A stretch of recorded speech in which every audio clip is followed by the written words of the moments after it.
Today's episode of Beyond the Gates leaves the world breathless. A dead man returns with a vengeance, and dark secrets are revealed. No one in town ever imagined that Kenneth would return.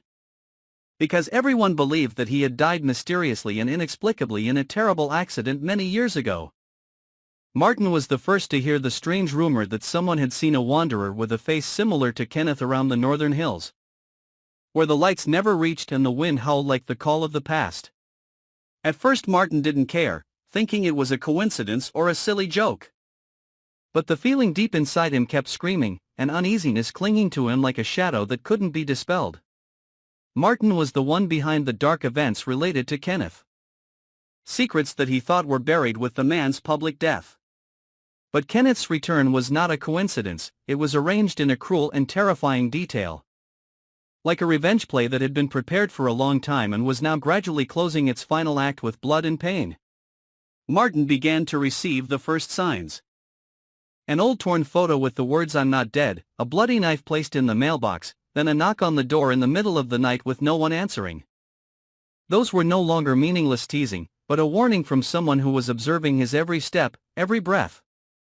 Martin lost sleep, lived in extreme confusion and anxiety, but did not dare to tell anyone for fear of his past being reopened. Fearing that the secrets he kept hidden would be exposed and drag down not only his reputation, but also his own life. Meanwhile, Kenneth is getting closer and closer, not as a normal person but as a ghost in the form of a zombie, silent, cold and full of hatred to the point of burning everything in his path. He watches Martin from afar, knows his schedule, habits and even his biggest weakness, loneliness and guilt that has never subsided. Kenneth begins to attack Martin mentally first, causing him to fall into a state of chaos, psychological disorder, and disorientation. He begins to suspect everyone around him, from friends, colleagues to even relatives. Because Kenneth not only wants to kill Martin, but also wants to crush him from the inside before finishing him off. Martin tries to leave town on a rainy night, but his car blows out a tire right at the scene of Kenneth's fake death. On the road, a strange symbol carved with a knife appeared under the headlights, a circle with an X in the middle. The symbol that Kenneth used to draw when he was alive whenever he planned dark things. Martin understood that he could not escape, and the game of death had begun. Every night, every moment. Martin lived in extreme obsession, until he saw Kenneth in the flesh appearing in front of the old house where the two used to be best friends. Kenneth said nothing, did not smile. Only looked at Martin with cold eyes containing the pent-up resentment of a betrayed soul. He did not need to say anything, because Martin knew everything. Martin barricaded himself in the house, installed cameras, locked all the windows, bought weapons to defend himself. But Kenneth did not need to attack directly, he used silence and fear to tear Martin's mind apart piece by piece. Tormenting sleepless nights turned Martin into a different person, gaunt, panicked, out of control and slowly losing himself. He seeks help but no one believes him, as all evidence of Kenneth's survival is erased as if he never existed. Martin is completely isolated, unable to distinguish between what is real and what is fake. Unsure whether Kenneth is a real entity or a crystallization of the torment, guilt and madness he has created for himself. But when a woman named Lana, who had a relationship with both of them, is mysteriously murdered in the woods with a piece of paper with Martin's name on it, there is no doubt. Kenneth is really back and he is exacting his revenge in the bloodiest way possible. Martin knows he is next. He is not here to kill him outright, but to watch him witness the slow destruction of everything he loved, believed in and thought would save him. Martin had nowhere to run, no one to turn to, nothing to lose but his life, which was threatened every hour, every minute.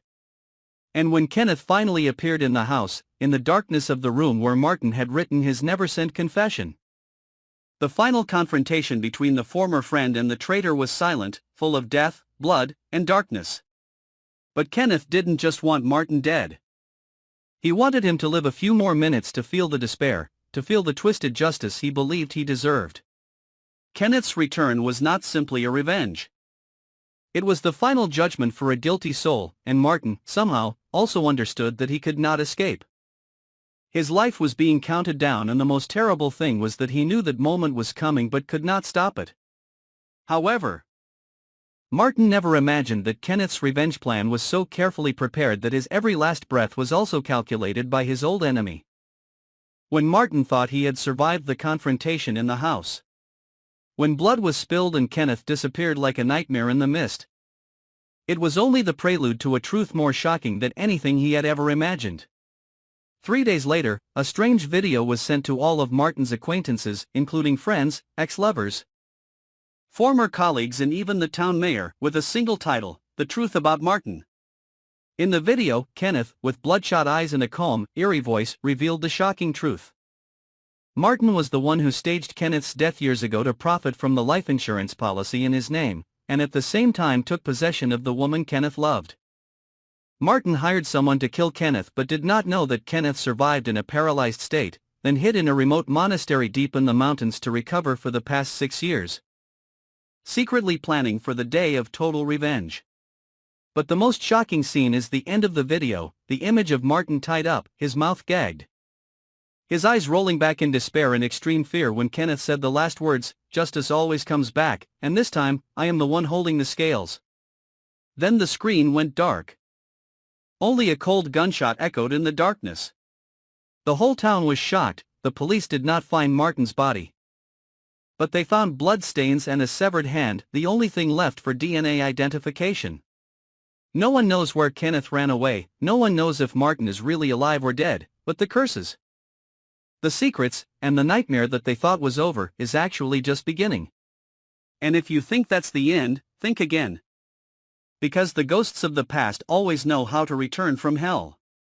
Follow and subscribe to our channel so you don't miss the next shocking episodes of Beyond the Gates.